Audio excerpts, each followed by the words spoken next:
SIR এর আবহে বাংলায় এলো আসাম থেকে এনআরসির নোটিশ। উদ্বেগে নদিয়ার দুই পরিবার। দেশ জুড়ে এসআইআর এর আবহে আসাম থেকে এনআরসির নোটিশ আসাকে কেন্দ্র করে শুরু চাঞ্চল্য।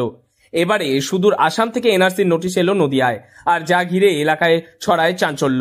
ঘটনাটি ঘটেছে নদিয়ার কৃষ্ণনগর 2 নম্বর ব্লকের ধুবুলিয়া থানার সোনডাঙ্গা মাঝের পাড়া এলাকায়।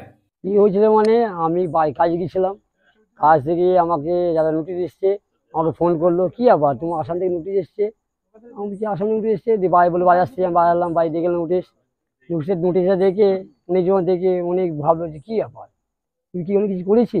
না, আমি কাজে গেছি, কাজ করে যেমন মানুষ বাড়ি আসে বাড়ি এসেছি। আমি মিনিমাম ধরো 15 থেকে 16 দিন ছিলাম। 16 দিন ছিলাম, দিয়ে বাড়িতে যারা মেম্বার আছে তার দেখেছিলাম, বলে ঠিক আছে, এটা কঠিন জিনিস না। আমি প্রায় লোকের বলেছি, মানে আমরা যারা আমার চেন, আমরা যারা কাজ করি, বড় অফিসার বলবো এটা তো কোর্টকে তো অবহেলা করা যায় না, এটা কোর্টের আইনের মাল, মানে আসাম কোর্ট থেকে এসছে আইন।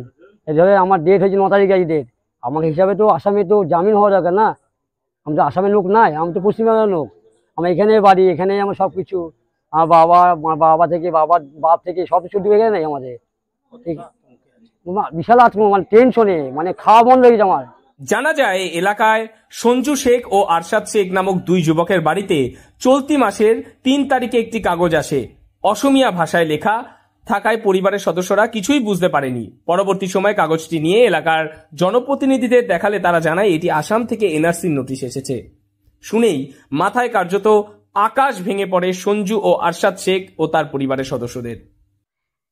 এ মাসের 3 তারিখে আমার কাছে একটা কাগজ আসে আসাম থেকে। সেটা পুরোটাই আসামি ভাষায় লেখা রয়েছে। আমরা বুঝতে পারছিলাম না, এখানকার প্রতিনিধিদের দেখায়, তারা এটা বললো যে এটা এনআরসির কাগজ। এটা পুরোটাই ভুলভাবে এসেছে। আমার এখানে আমাদের এখানে সব ডকুমেন্টস, আমার বাপ দাদা 14 পুরুষ সবাই এখানেই বসবাস, এখানেই থাকি আমি। অতীতে কি কখনো আপনার বা আপনার পরিবারের কেউ কি আসামে গিয়েছিল? না না না। আপনি কি কখনো আসামে গিয়েছিলেন? আমি গিয়েছিলাম 14 বছর আগে গিয়েছিলাম, পরিযায়ী শ্রমিকের কাজের জন্য গিয়েছিলাম। সেখানে আমি 1 মাস কাজ করি, তারপরে আমি চলে আসি। জানা যায় গত 15 বছর আগে এলাকায় বেশ কিছু যুবক আসামে পরিযায়ী শ্রমিক হিসেবে কাজ করতে গিয়েছিলেন এবং তাদের সঙ্গেই এই সঞ্জু ও আরশাদ শেখও কাজে গিয়েছিলেন। কিন্তু সঞ্জু শেখ 1 মাস ও আরশাদ 15 দিন কাজ করে চলে আসে।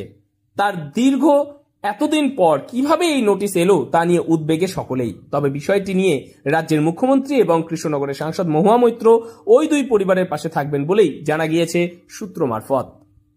নদিয়া থেকে মৈনাক দেবনাথের রিপোর্ট, লোকাল 18 বাংলা।